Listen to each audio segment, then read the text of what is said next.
Students, welcome back to Shivamurthy's academy YouTube channel. ಇವತ್ತಿನ ವಿಡಿಯೋದಲ್ಲಿ ನಾನು ನಿಮಗೆ ಸೆಕೆಂಡ್ PUC ಎಕ್ಸಾಮ್ 1 ರಿಸಲ್ಟ್ದು ಇಂಪಾರ್ಟೆಂಟ್ ಅಪ್ಡೇಟ್ನ ನಾನು ಇವತ್ತು ಕೊಡ್ತಾ ಇದ್ದೀನಿ. ಪ್ರೆಸ್ ಮೀಟ್ ಆಗಿದೆ. ಆ ಪ್ರೆಸ್ ಮೀಟಲ್ಲಿ ಇವತ್ತೇ ಕೂಡ ಪ್ರೆಸ್ ಮೀಟ್ ಆಗಿರೋದು. ಅದರಲ್ಲಿ ನಿಮ್ಮ ಸೆಕೆಂಡ್ PUC ರಿಸಲ್ಟು ಯಾವಾಗ ಯಾವ ಸಮಯದಲ್ಲಿ ಬರುತ್ತೆ, ನಾಳೆ ಖಂಡಿತ ಬರುತ್ತಾ, 7ನೇ ತಾರೀಕು ರಿಸಲ್ಟ್ ಇತ್ತು ಅಂತ ಹೇಳಿದರು, ಆದರೆ ಅದು ಪೋಸ್ಟ್ಪೋನ್ ಆಯಿತು. ಅದೇ ರೀತಿಯಾಗಿ ಮತ್ತೆ ನಾಳೆನೂ ಕೂಡ ಆಗುತ್ತಾ ಅನ್ನೋದು ಎಲ್ಲ ಪ್ರಶ್ನೆಗೂ ನಿಮಗೆ ಇವತ್ತು ಉತ್ತರ ಸಿಗುತ್ತೆ.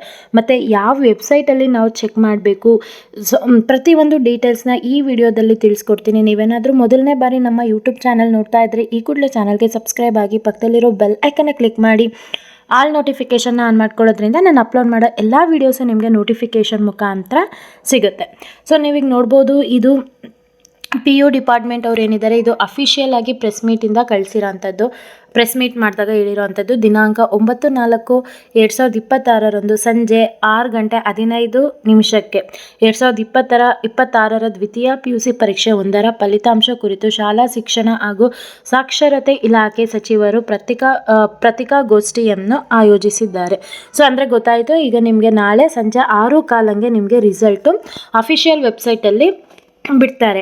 ಸ್ಥಳ ಕರ್ನಾಟಕ ಶಾಲಾ ಪರೀಕ್ಷಾ ಹಾಗೂ ಮೌಲ್ಯ ನಿರ್ಣಯ ಮಂಡಳಿ, 6ನೇ ಅಡ್ಡ ರಸ್ತೆ, ಮಲ್ಲೇಶ್ವರಂ. ಇದು ನಿಮಗೆ ಇವ್ರದ್ದು ಅಫಿಷಿಯಲ್ ವೆಬ್ಸೈಟ್ ಅವ್ರದ್ದು ಆಗಿರುತ್ತೆ. ಇಲ್ಲಿ ನಿಮಗೆ ಗೊತ್ತಾಯಿತು, ನಾಳೆ ಆಗಿದ್ದರೆ ಪಕ್ಕ 9ನೇ ತಾರೀಕು ಸಂಜೆ 6:15 ನಿಮಗೆ ರಿಸಲ್ಟ್ನ ನೋಡಲಿಕ್ಕೆ ಸಿಗುತ್ತೆ. ಅದನ್ನು ಯಾವ ರೀತಿಯಾಗಿ ರಿಸಲ್ಟ್ ನೋಡಬೇಕು ಅನ್ನೋದನ್ನು ನಾನು ಇದೇ ವಿಡಿಯೋದಲ್ಲಿ ಹೇಳ್ತೀನಿ. ಏನು ಅಂತಂದರೆ, ನಾನು PUC ಡಿಪಾರ್ಟ್ಮೆಂಟ್ ಅವ್ರದ್ದು ಅಫಿಷಿಯಲ್ ವೆಬ್ಸೈಟ್ ಲಿಂಕ್ನ ಈ ವಿಡಿಯೋ ಕೆಳಗಡೆ ಹಾಕಿರ್ತೀನಿ. ಆ ಒಂದು ವೆಬ್ಸೈಟ್ನ ನೀವು ಕ್ಲಿಕ್ ಮಾಡಿದರೆ ಡೈರೆಕ್ಟ್ ನಿಮ್ಮ ರಿಸಲ್ಟ್ನ ನೀವು ಚೆಕ್ ಮಾಡ್ಬೋದು. ಐ ಹೋಪ್ ಇನ್ಫಾರ್ಮೇಷನ್ ಇಷ್ಟ ಆಗಿತ್ತು ಅಂತಂದರೆ ಈಗಲೇ ಲೈಕ್ ಮಾಡಿ, ಈ ವಿಡಿಯೋನ ಆದಷ್ಟು ನಿಮ್ಮ ಫ್ರೆಂಡ್ಸಿಗೆ ಶೇರ್ ಮಾಡ್ಕೊಳ್ಳಿ. ಮತ್ತು ಯಾವ ಪರೀಕ್ಷೆ ರಿಸಲ್ಟ್ನ ನೋಡುವಾಗ ಯಾವುದೇ ರೀತಿಯಾದಂಥ ಭಯ ಬೇಡ, ಹೇಗೆ ಬಂದಿದ್ದರೂ ಈಸಿಯಾಗಿ ಕಾಮ್ ಆಗಿ ತಗೊಳ್ಳಿ. ಮಾರ್ಕ್ಸ್ ಇನ್ನೂ ಇಂಪ್ರೂವ್ ಮಾಡ್ಕೋಬೇಕು ಅನ್ನೋರು ಎಕ್ಸಾಮ್ 2ನ ಮತ್ತು ಎಕ್ಸಾಮ್ 3 ಕೂಡ ಇದೆ, ನೀವು ಬರೆದು ಮಾರ್ಕ್ಸ್ನ ಕೂಡ ಚೆನ್ನಾಗಿ ಸ್ಕೋರ್ ಮಾಡ್ಕೋಬೋದು. Thank you.